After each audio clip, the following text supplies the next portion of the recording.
Olá, estamos aqui para mais um minuto de edificação. Dessa vez eu quero meditar com você no texto de Isaías, capítulo 8, versículo do 12 até o 14, que diz assim: Não chameis conspiração a tudo que este povo chama de conspiração. Não participeis dos seus medos, nem vos deixeis amedrontar. Só ao Senhor dos exércitos chameis de santo. Dele sim tendes temor e pavor. Amém?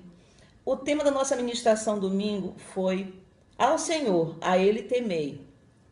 Eu chamei a igreja para uma meditação sobre o quanto de profundidade, de segurança nós temos no nosso Deus, o quanto de revelação e de firmeza nós temos em segurança na palavra dele.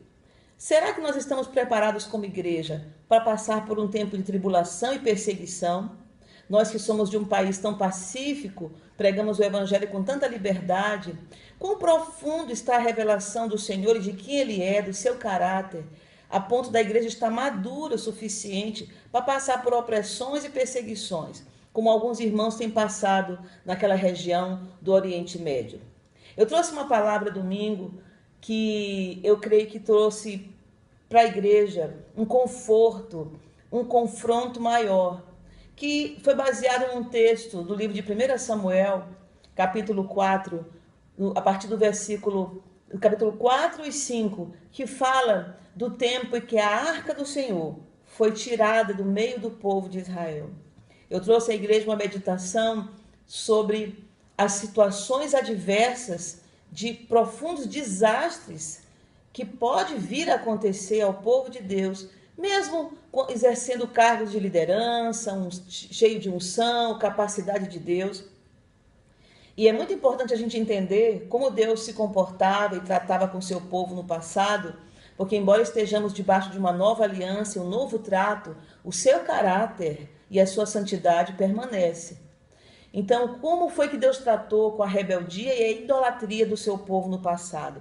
Quando o povo fez da arca um objeto de idolatria. Como foi que Deus agiu? Como foi que Deus agiu quando os seus sacerdotes e a sua família perderam o temor do Senhor? Eli era um homem que não soube lidar com as rebeldias dos seus 2 filhos. E mesmo assim Israel foi para o campo pelejar contra os filisteus. A Bíblia diz no capítulo 4 que na hora do desespero, Israel correu e foi buscar a arca. Israel não correu e foi buscar arrependimento e mais revelação e intimidade. Eles simplesmente lançaram mão da arca, como se a arca por si só fosse trazer vitória, independente de uma vida em temor do Senhor. Olha como a falta de temor leva o homem para uma situação ridícula. Olha como a falta de revelação nos leva para um pensamento racional e maligno.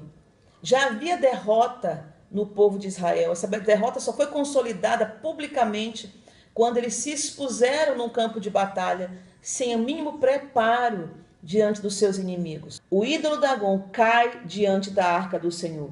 No dia seguinte, os seus sacerdotes, ajudando o seu Deus, o levantam novamente, achando talvez que foi um acaso durante a noite. E mais uma vez, o Senhor Deus de Israel, o El Shaddai, o Todo-Poderoso, faz cair por terra aquele falso Deus. Ele fez isso e ele sempre fará. Hoje, querido, não mais um objeto de madeira e de ouro com os elementos dentro. A arca do Senhor, a aliança de Deus, a presença de Deus, a glória de Deus foi revelada através de Cristo Jesus. E lá em Mateus capítulo 18, 22, é o Senhor Jesus que disse: onde estiver 2 ou 3 reunidos em meu nome, ali estou eu no vosso meio. Querido, olha, saiba de uma coisa. Saia de casa com a presença de Deus, reúna a sua célula, a igreja do Deus poderoso. Dagon vai cair.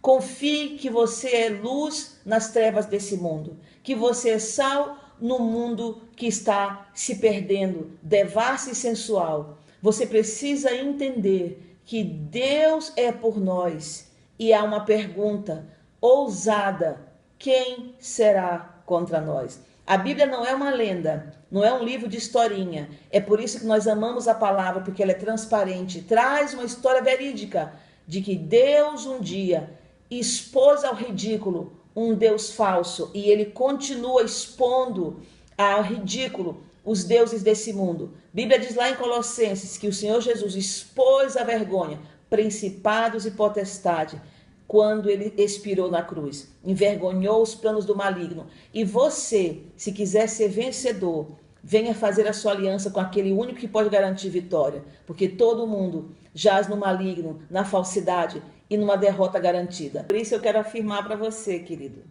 que ainda que aparentemente o povo de Deus, a justiça, esteja sofrendo derrota, saiba de uma coisa: leia a palavra de Deus e você vai ver que com Deus não se brinca.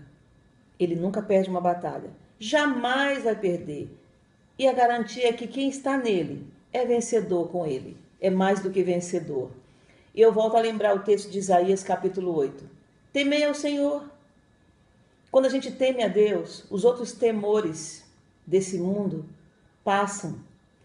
A confiança em Deus, a reverência, o respeito, a fé em Deus vai te dar forças para não andar depressivo, com medo do que há de vir e do pânico que assola o presente tempo. Confia em Deus, descansa nele, porque a aparente derrota vai, em nome de Jesus, ser transformada numa grande e definitiva vitória para a glória de Deus. Deus te abençoe e esteja na paz do Senhor. Tchau.